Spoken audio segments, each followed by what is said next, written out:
What's up, you guys? Welcome back to another Manga Sutra Manga review, and in today's video we're going to be talking about a horror mystery drama called Gannibalism. Now, the manga starts off with a short narration about the history and culture of cannibalism across specific regions of the world as we're introduced to our main character Daigo. We learn that Daigo moved with his wife Yuki and his daughter Mashiro to a small remote village in order for him to fill in the position of a police officer that suddenly disappeared before him. Now, we see Daigo on break eating noodles, and he's contemplating the rumor that has been spread by the previous police officer before they disappeared that the village was filled with cannibals. But Daigo brushes off that rumor. As he is looking at the village, we see that it's a serene and it's a quiet place. And as Daigo is biking around, we see that there's lots of friendly villagers who are socializing with him. They have warm dispositions towards him. Now, we see Daigo's wife Yuki. She comes to his place of work and she's asking him to help her move in. But Daigo explains that he's on break and that he's at work and he can't really help her. But she counters that it's a small village, not really much happens. Daigo tries to kind of brush that off by saying that there's domestic disputes, there's drunken fights that he has to break up, that there's a lot of things that goes on within a small village before he gets called in that there is a corpse that has been discovered in the forest. Now, Daigo goes with one of the villagers into the forest, and we see that this young villager who has long, light colored hair is very rude towards Daigo. He considers him a city boy. He is taunting Daigo for not being able to keep up and not really having stamina, and he is just very hostile towards Daigo for just being an outsider in general. And as we see the corpse that has been discovered in the woods, it is an elderly woman, and it seems as if she's been mauled. We also meet the woman's family, and as Daigo is inspecting the corpse, he notices that there is a human bite mark on her arm. Now, the younger villager tries to brush it off as maybe her being senile, maybe her biting herself, but Daigo is more intelligent than that. He realizes that the bite mark wasn't on the inside of her arm, it was on the outside. So she must have been attacked by someone else. Now, the young villager and the deceased woman's family get enraged because they think that Daigo is insinuating that the family must have mistreated her, or that maybe the rumors about the village being cannibals might be true. Now, of course, Daigo didn't say any of this, but they just jumped to conclusions. So the younger villager points the shotgun or the rifle to Daigo's head and tells him to keep still or else they will shoot him in these woods. And we see that the deceased woman's family is cheering the other villager on, and they're telling the villager to shoot Daigo, to just kill him. And the villager is telling Daigo that they could easily do it in the woods and that this is their place and that Daigo is an outsider. Daigo, being really put in a stressful and a very scary situation immediately, he apologizes. And the villager and the family, their disposition just suddenly changes. The villager is just like, well, we're friends now. I was just joking. This was just a friendly little haze. Honestly, if I was Daigo, that would have been my first red flag to go. If you feel this comfortable pointing a shotgun at a police officer in the middle of the woods, I should probably head back to the city. I'm going to take my wife, I'm going to take my kids, and I'm just going to go straight back to the city. If you think that you can do a better job as law enforcement for this small village, you be the police officer. I don't even know why you guys needed a replacement. It seems like you are doing a good enough job right now. Like, I'm sorry, Chief, I ain't doing it. I am not about to get shot in the woods because I don't understand local culture. I just don't. I'm not doing that. Couldn't be me. But they invite Daigo to come to their place later on for drinks and to invite his wife. And as Daigo gets back home, he's talking to his wife about the potential event. And Daigo decides that maybe it would probably be better for her not to come. But as he's getting into a disagreement with his wife, he gets very irritated and upset. And he just has this outburst and he tells her to shut up as he storms out of the house.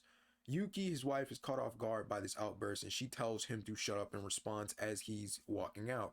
But as Yuki goes back into the house and she's sitting alone, she is contemplating why they even bothered to move to this small village. And she sees that there's a carving in the house that says "run away." and she immediately has a thought that this is the house of the police officer that disappeared. They moved into his house. And as she has that thought, Mashiro is missing. We see footsteps leading out into the snow, leading out into the darkness. And as we see Daigo drinking with the villagers, we see that they were actually really looking forward to his wife coming. One of them basically being disappointed that he didn't bring his big titty wife to come see them. Daigo recognizing immediately, yeah, it was a good idea not to bring my wife here. I probably wouldn't either. But Daigo drinks with the villagers, and there is some type of agreement or accord that is struck between them. They both agree that they had the other peg wrong at first. I was wrong about you. No, I was wrong about you. You're a pretty cool guy. Oh, you guys are pretty cool too.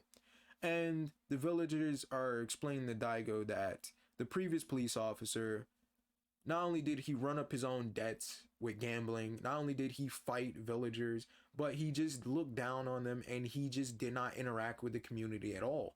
And that whatever befell him because of his own choices. And that Daigo was not like that guy. And that they would like to incorporate Daigo into the village. They would like to assimilate him. They would like him to be more acquainted with people. And that Daigo really has a good chance of that here. And it's good. It's good to see Daigo getting along with these villagers. We also see that Mashiro is wandering out into the forest, and we see that there's this road, and we see that there's this elderly man, and he has this wheelbarrow that he's rolling on the road. But we see that there's something off about this elderly man. His eyes are glazed over, and he's munching on some fingers, and that in the wheelbarrow is a bunch of human limbs. And I was honestly kind of scared for Mashiro because this elderly man looks like a zombie of sorts. And I was just hoping that he wasn't going to recognize Mashiro because she was really close to the road. And honestly, if I was a cannibal, if I had to choose what to eat, I'd probably go for a child. I'm just going to be honest with you. You guys can probably listen to this and just be like, what the fuck, Vaero? But think about it. An elderly person is too wrinkly and just not enough meat on their bones. A bodybuilder is way too sinewy. Muscles are just way too chewy. It's just way too much time and effort to try to get them. An obese person has just way too much body fat on them for it to be worth it. A kid is soft and supple, A kid, or at least a young person, a young adult that's not too athletically fit, not too doesn't have too much fat on their bones, just the right ratio, I guess. And I was just worried that Mashiro was gonna get eaten, We see that Yuki panics. She goes searching for Mashiro. As Daigo gets back home, Daigo notices that Mashiro is not where she's supposed to be. He panics, but apparently she's upstairs. But he notices that there's blood on her clothes. And before he can really delve into that, Mashiro turns around and she hands him a gift, and she opens her hand. And as we see, Daigo's reaction is shock and horror. Now, I'm not going to get into the next few chapters too in depth, but we learn that Mashiro gave him a severed finger. And Daigo has a forensic scientist friend in the city that he gave the finger to get a forensic test on, and it does not match up with the DNA from the deceased elderly woman in the forest. So that means there's another person that has been murdered or killed. And the village itself is going on a hunt for the bear that mauled the elderly woman. And we see that there is a little bit of a hierarchy here. The younger villager with long, bright colored hair is the son of one of the village leaders. And the village plus the hunting association are basically looking for this bear. But as we see them on this expedition, we see that the villagers have their own way of corralling the bear into a certain spot. They have their own calls. They have their own hunting strategies. And the villager told Daigo to stay out of it and to just let them do their thing, that anything that crosses into their territory is their prey, and that Daigo is an outsider. And we also see this type of treatment of Daigo as an outsider when Daigo is trying to comfort or support the other straggler that is falling behind with him. but they brush off his hand and they would rather try to get in closer with the other villagers instead of, you know, be supportive towards Daigo or like mutually lean on each other. Um, my thoughts on Gannibalism is that it is a good manga. At first, as far as like art style, I thought it was like very poor. The first 1-2 pages or panels, but as the pages started to progress, as the panels started to progress, there's a lot of detail that is put into the character designs. I like the character design for Daigo. He's a very warm-hearted, down-to-earth person, and you can relate to him. His wife Yuki's very attractive. There's a lot of detail put into like her hair, her facial expressions, and her clothes. And I think one of the best character designs as well is Mashiro, or his daughter. She has these innocent eyes. She has these like, you know, like fat cheeks and stuff like that. And just this very innocent face. And it makes you want to protect Mashiro at any cost and all costs. You don't want anything bad to happen to her. The artwork does a great job of portraying the hidden darkness of some of the villagers. We see with the longer haired villager that there are panels where he has these serious dead shot expressions, or there's like shadows around his eyes or the main character's eyes or other characters' eyes. And I think that the manga does a great job portraying as well the sudden shift from what is friendly and welcoming to foreboding and dark and evil. We see the villager and the relatives of the deceased woman go from let's murder him in the woods, you can do it, and them being dead set on doing it, or looking like they are dead set on doing it, to, oh, you're our friend, you know, we care about you, you're welcome in this village. And I like that because it shows you that not everything is as it seems. I'm thinking that maybe the long-haired villager is not really a bad person.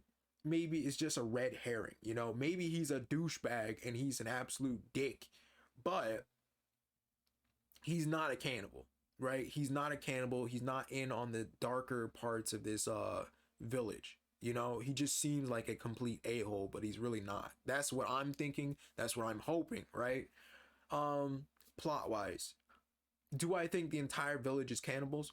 No, I don't think the entire village is cannibals. I find that hard to believe the entire village is in on cannibalism.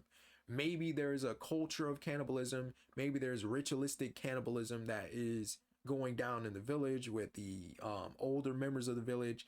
And maybe some of the younger members of the village aren't really in on it. Maybe there are just people that are really good natured that aren't in on it, but they don't really have the power to stop it either.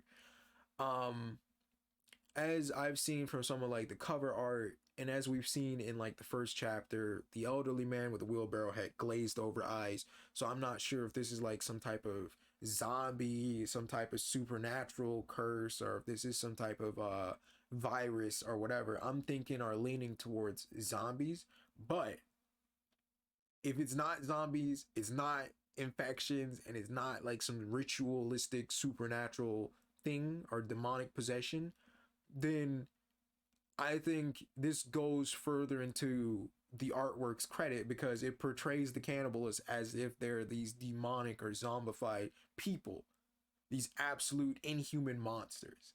And for those of you that don't really know me, cannibalism is my weak spot when it comes to horror movies. I can deal with a lot of gore. I can deal with a lot of bloodshed. I can deal with jump scares. I can deal with a lot of stuff. It's just cannibalism is just a weak spot for me. I cannot accept the idea of cannibalism. I cannot understand the idea of eating a whole nother human being. Like, I watched Green Inferno. I had to power through that.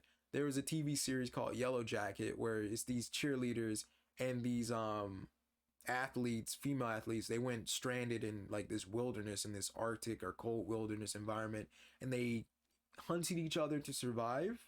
And there's like little scenes of them cooking and preparing meat. And I'm over here at the first few minutes into the episode thinking maybe it's deer meat, you know? I wanted to be very naive and very innocent. I wanted to think it was just deer meat. That it was probably like a moose or a wolf or something that they were eating. But no, it turns out they killed a woman. We see a woman fall into like a trap at the beginning of the series. She falls into a trap, she's twitching and she's dead, spikes are protruding from her corpse.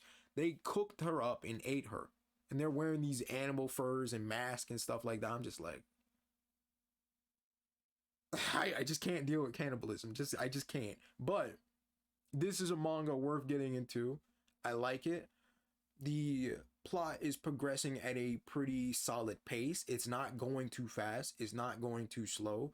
We do have some themes being dropped in there, and we are learning how the village is structured. We are learning how the village handles things. Me personally, I feel like there's a lot of red flags that screams cannibalism. When you're telling me as a police officer that you handle things in your area your own way and you have your own sense of justice, and when you're showing me that you guys are corralling a bear into like a certain way and that you have calls and shit, that scares me. That scares me. Like, especially when the entire village has a bad reputation of being cannibals, you don't want to find out that most of them are capable hunters and they have their own unique calls and whistles and their ways of corralling an animal into a specific location. That you replace animal with human, hey, it's a wrap for me. I just can't do it. I can't. So I don't know how Daigo is still there. I would just immediately move back.